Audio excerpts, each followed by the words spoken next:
প্ৰথমে মই সংগীতাই আপোনালোক সকলোকে এটা নতুন ভিডিঅ'লৈ স্বাগতম জনালোঁ। আজি আপোনালোকৰ কাৰণে একেবাৰে সহজ পদ্ধতিৰে বনাব পৰা কঁঠাল পিঠাৰ ৰেচিপি এটা লৈ আহিছোঁ।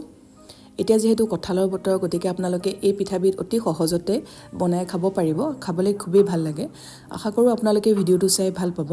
আহকচোন তেনেহ'লে বেছি দেৰি নকৰোঁ, ভিডিঅ'টোৰ মাজলৈ আমি আগবাঢ়োঁ। প্ৰথমতে আমাক পকা কঁঠাল অলপ লাগিব। এয়া পকা কঁঠাল কেইফুটামান এতিয়া মই মিক্সি পাতিটোলৈ লৈ লৈছোঁ। গুটি এৰুৱাই এই ধৰণে কৰি লৈছোঁ আৰু প্ৰায় 10-12 ফুটামান লৈছোঁ। এবাটিমান জোখৰ হোৱাকৈ আপোনালোকে কঁঠাল ল'লেই হ'ব। এতিয়া এইখিনি খুব ভালদৰে পিচি ল'ম। কঁঠালৰ লগতে চেনিখিনিও পিচি ল'ম।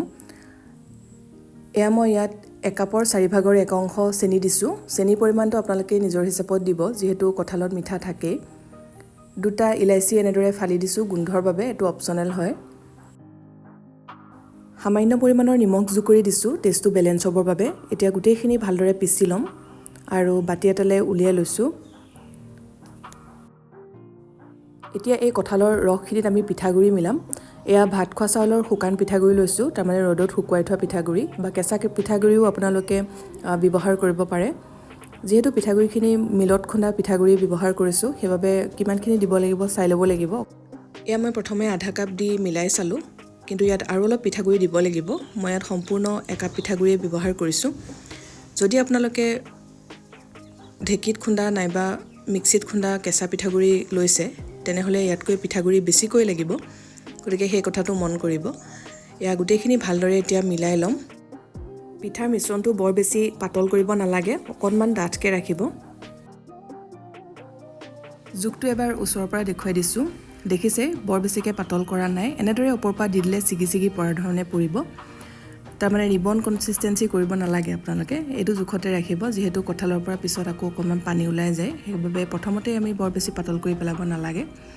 এতিয়া মই এটা চচপেন লৈছোঁ সৰু, আৰু তাতে ৰিফাইন তেল অকণমান এনেদৰে সানি লৈছোঁ, পিছত যাতে পিঠাটো ধুনীয়াকৈ ওলাই আহে। বা আপোনালোকে যিকোনো কেক টিন নাইবা যদি সৰুকৈ বনাব বিচাৰে সৰু সৰু ষ্টীলৰ বাতিত, তেনেদৰেও কৰি ল'ব পাৰে। মই একেবাৰতে বনাই লৈছোঁ। এয়া ৰিফাইন তেল ধুনীয়াকৈ সানি ল'লোঁ। এতিয়া এখন বগা কাগজ নাইবা বাটাৰ পেপাৰ এনেধৰণে বাতিটোৰ চাইজত কাটি লৈ তলত পাৰি ল'ব আৰু মিশ্ৰণখিনি ঢালি দিব। গোটেই মিশ্ৰণখিনি দি লোৱাৰ পিছত হেতাখনে এনেদৰে অকণমান সমান কৰি দিছোঁ। ওপৰখিনিত আপোনালোকে অলপ ড্ৰাই ফ্ৰুটছ মিহিকৈ কাটি দি দিবও পাৰে। আনফালে গেছত প্ৰেছাৰ কুকাৰ এটাত ষ্টেণ্ড এডাল পাতি ঢাকন লগাই 10 মিনিটৰ বাবে মিডিয়াম জুইত গৰম হ'বলৈ দি থৈছিলোঁ। এতিয়া কুকাৰটো গৰম হৈ আছে আৰু সাৱধানে মই বাতিটো বহুৱাই দিছোঁ। লগে লগে ঢাকনিখন লগাই দিব আৰু গেছৰ ফ্লেমটো কমাই দিব। কম জুইত পিঠাটো সিজিবলৈ দিব। প্ৰায় 40-45 মিনিটমান সময় লাগিব।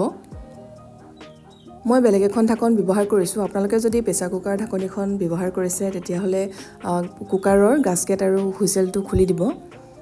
এতিয়া কম জুইতে পিঠাটো আমি সিজিবলৈ দিম। 40 মিনিটমানৰ পিছত মই আপোনালোকক দেখুৱাইছোঁ।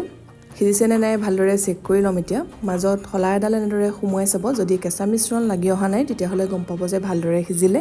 আৰু পিঠাটো দেখিও ধৰিব পাৰি, ছাইডটো দেখিছে অকণমান ৰঙচুৱা ধৰণৰ হৈ আহিছে। এতিয়া মই গেছৰ ফ্লেমটো অফ কৰি দিলোঁ আৰু বাতিটো অলপ ঠাণ্ডা হ'বলৈ দিম। তাৰপিছতে আমি পিঠাটো উলিয়াই ল'ম। এয়া মই পিঠাটো প্লেট এখনলৈ উলিয়াই লৈছোঁ। দেখিছে কালাৰটো খুবেই ধুনীয়া হৈছে। আৰু এতিয়া তলৰ যিখন বাটাৰ পেপাৰ আছিলে, সেইখিনি মই আঁতৰাই লৈছোঁ। ওপৰত এটা চেৰি দি সজাই দিছোঁ। এতিয়া পিঠাটো সৰু সৰুকৈ কাটি পেলাই আপোনালোকে পৰিৱেশন কৰিব পাৰে চাহ নাইবা গাখীৰৰ লগত। খাই খুবেই ভাল লাগে।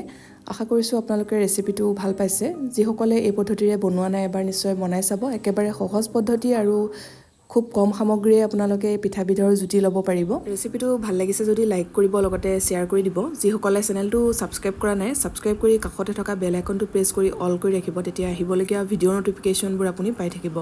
আকৌ এটা নতুন ৰেচিপিৰ সৈতে সোনকালে লগ পাম। ভিডিঅ'টো চোৱাৰ বাবে বহুত বহুত ধন্যবাদ।